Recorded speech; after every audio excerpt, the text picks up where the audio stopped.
प्यारे भक्तों, इस वीडियो में हम आपको भगवान श्री हनुमान जी द्वारा कालनेमी राक्षस का वध, साथ ही हनुमान जी द्वारा संजीवनी लाना और लक्ष्मण जी मूर्छा का टूटना इस वीडियो में आपको सुनाएगी, तो आप इस वीडियो के अंत तक बने रहना।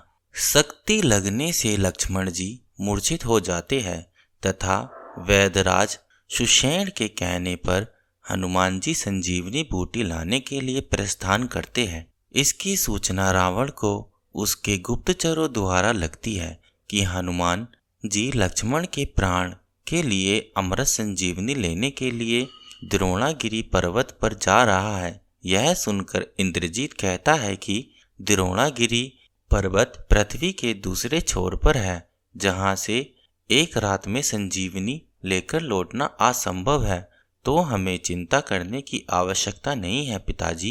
लेकिन रावण कहता है कि इंद्रजीत, तुम शायद अब तक हनुमान जी की शक्ति को नहीं पहचान पाए हो।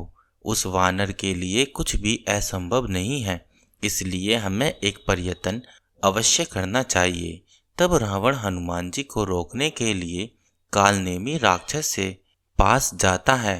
कालनेमी राक्षस अत्यंत मायावी था, छल बल में उसका कोई मुकाबला नहीं था। इसलिए रावण कालनेमी के पास जाकर कहता है कि हनुमान द्रोणागिरी पर्वत पर लक्ष्मण के लिए संजीवनी बूटी लेने के लिए गया है।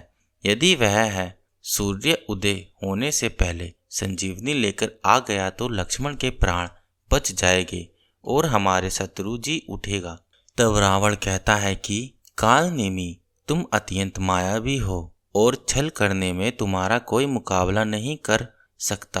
तुम्हें केवल इतना करना है कि किसी भी तरह करके तुम हनुमान को रास्ते में रोक लो, और अगर यह भी ना हो सके तो केवल इतना करो कि जिससे हनुमान सूर्य उदय से पहले संजीवनी लेकर ना लौटे।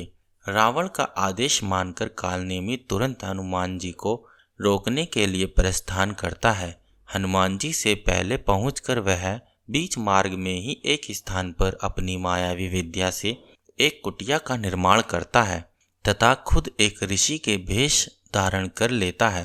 हनुमान जी को रास्ते में जाता देखकर कालनेमी श्री राम नाम का भजन करने लगता है, जिसे सुनकर हनुमान जी को जिज्ञासा होती है कि ऐसे दुर्गम स्थान पर श्री राम का नाम कोई भक्त है जो भजन कर रहा है कि उनका नाम से भजन कर रहा है। एक राम भक्तों की कुटिया जानकर हनुमान जी उससे मिलने के लिए नीचे जाते हैं और देखते हैं कि कुटिया के बाहर एक ऋषि महात्मा बैठे हैं और राम नाम का गुणगान करते हुए कह रहे हैं, राम जय जय राम, श्री राम जय जय राम, मैं तो राम ही राम पुकारूं। हनुमान जी उन्हें प्रणाम करते हैं, पूछते हैं कि महात्मन, आप इस दुर्गम स्थान पर श्री राम के कोई भक्त मालूम होते हैं। तब ऋषि रूप धारण किया हुआ कालनेमी राक्षस हनुमान जी को अपने बातों में सम्मोहित कर लेता है और यह प्रदर्शित करता है कि वह बहुत बड़ा ज्ञानी है और वह सब कुछ जानता है। वह हनुमान को बताता है कि तुम संजीवनी लेने के लिए आए हो। उनके इन बातों से हनुमान जी बहुत अधिक प्रभावित होते हैं और उनसे पूछते हैं कि महात्मा, आपको यह कैसे पता। तब वह कालनेमी राक्षस कहता है कि मैं श्री राम का भक्त और उनकी महिमा से सब कुछ जानता हूँ और आपसे निवेदन करता हूँ कि आप बहुत दूर जा रहे हैं, इसलिए कुछ समय तक रुककर यहाँ पर विश्राम कीजिए। हनुमान जी कहते हैं कि उन्हें सूर्य उदय से पहले संजीवनी लेकर पहुँचना है, इसलिए वह विश्राम नहीं कर सकते। लेकिन कालनेमी राक्षस कहता है कि वह है अपने चमत्कार से हनुमान जी को पल भर में द्रोणागिरी पर्वत पर पहुंचा देगा, लेकिन इसके लिए तुम पहले पास ही के तालाब में स्नान करके आओ, तब मैं तुम्हें अपना शिष्य बना लूंगा और तुम्हारे अभी मनोरथ सिद्ध कर दूंगा। ऋषि रूप धारण किए हुए कालनेमी राक्षस की बातों में आकर हनुमान जी तालाब में स्नान करने के लिए जाते हैं। जब हनुमान जी तालाब में स्नान कर रहे होते हैं तब उन पर एक मगरमच्छ हमला करता है। काफी देर मगरमच्छ उससे उलझने के बाद हनुमान जी के हाथों वह मगरमच्छ मृत्यु को प्राप्त हो जाता है और मरते ही उस मगरमच्छ के अंदर से एक स्त्री की दिव्य आत्मा निकलती है। हनुमान जी के पूछने पर वह स्त्री की आत्मा उन्हें बताती है कि वह एक देव कन्या है जो कि एक ऋषि के श्राप से मगरमच्छ बन गई थी। आपके हाथों से मृत्यु को प्राप्त होकर मैं अपने श्राप से मुक्त हो गई हूँ, किंतु सावधान, आपके रास्ते की असली बांधा वह कपटी और मायावी कालनेमी राक्षस है जो ऋषि का वेश धारण करके आपके साथ छल कर रहा है। वह कोई ऋषि नहीं बल्कि रावण का भेजा हुआ एक राक्षस कालनेमी है। उसका परम उद्देश्य आपको उलझाकर आपका समय नष्ट करना है ताकि आप संजीवनी लेकर सूर्य उदय से पहले ना पहुंच पाए और लक्ष्मण जी के प्राण संकट में पड़ जाए। यह सब जानकर हनुमान जी क्रोध में आ जाते हैं, उस कालनेमी राक्षस पर आक्रमण कर देते हैं और कुछ समय की झपड़ के बाद वह कालनेमी राक्षस का वध कर देते हैं। कालनेमी राक्षस के कारण हनुमान जी का काफी समय नष्ट हो चुका था, इसलिए वह तीव्र वेग से द्रोणागिरी पर्वत की ओर बढ़ते हैं और कुछ समय पश्चात द्रोणागिरी पर्वत पर पहुंच जाते हैं, जहां पर उन्हें एक अद्भुत पर्वत दिखाई देता जो कि दिव्य प्रकाश से चमक रहा था। उसे देखकर हनुमान जी समझ जाते हैं कि यह वही पर्वत है जिस पर संजीवनी बूटी मिल सकती है। पूरा पर्वत दिव्य औषधि गुणों वाली अनेक जड़ी बूटियों से भरा हुआ था, जिन्हें देखकर हनुमान जी को समझ में नहीं आ रहा था कि उनमें से अमृत संजीवनी कौन सी है। लेकिन वक्त की कमी होने के कारण हनुमान जी प्रतीक्षा नहीं कर सकते।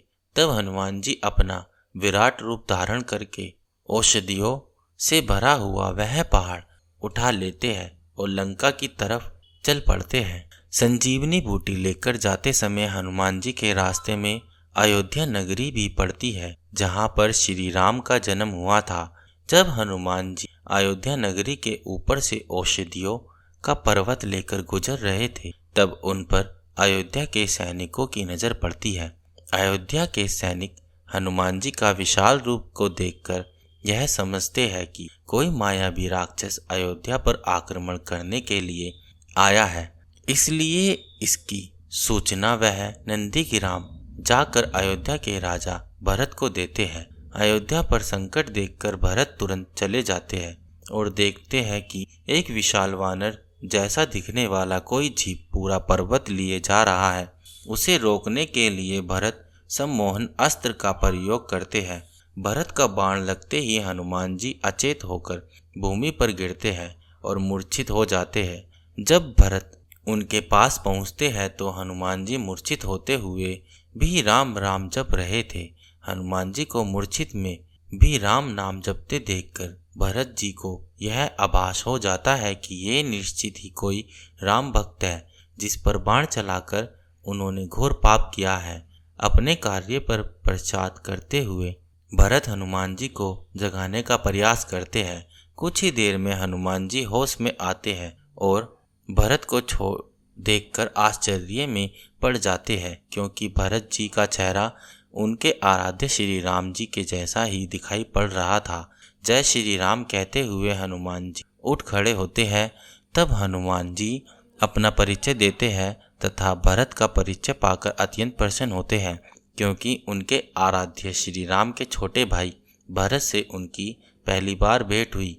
हनुमान जी का परिचय जानकर भरत उनसे श्री राम, लक्ष्मण और माता सीता के सकुल होने की खबर पूछते हैं, तो व्यथित होकर हनुमान जी भरत को सीता हरण, लंका में युद्ध तथा लक्ष्मण मूर्छा का समाचार भरत को सुनाते हैं, जिसे सुनकर भरत जी विलाप करने लगते हैं कि उनके कारण ही श्री राम, लक्ष्मण और सीता को इतने दुख भोगने पड़े हैं। लेकिन समय की कमी होने के कारण हनुमान जी भरत को धीरज बनाते हुए संजीवनी लेकर वहां से चले पड़ते हैं। दूसरी तरफ लक्ष्मण जी के मूर्छित शरीर अपने गोद में लेकर श्री राम विलाप कर रहे थे और उनकी नजरें लगातार हनुमान जी की प्रतीक्षा कर रही थी। अचानक बजरंग बली हनुमान जी विशाल रूप में हाथ में पर्वत उठा आते हैं दिखाई पड़ते हैं और सभी के चेहरों पर एक संतोष की झलक नजर आती है। संजीवनी औषधि से भरा पर्वत हनुमान जी भूमि पर रख देते हैं, जिसमें से वेदराज सुषेण संजीवनी बूटी की पहचान करके उसकी पत्तियों से पीसकर लक्ष्मण जी को पिलाते हैं। कुछ ही समय बाद लक्ष्मण जी पूर्ण रूप से चेतना में आ जाते हैं और उठ खड़े हो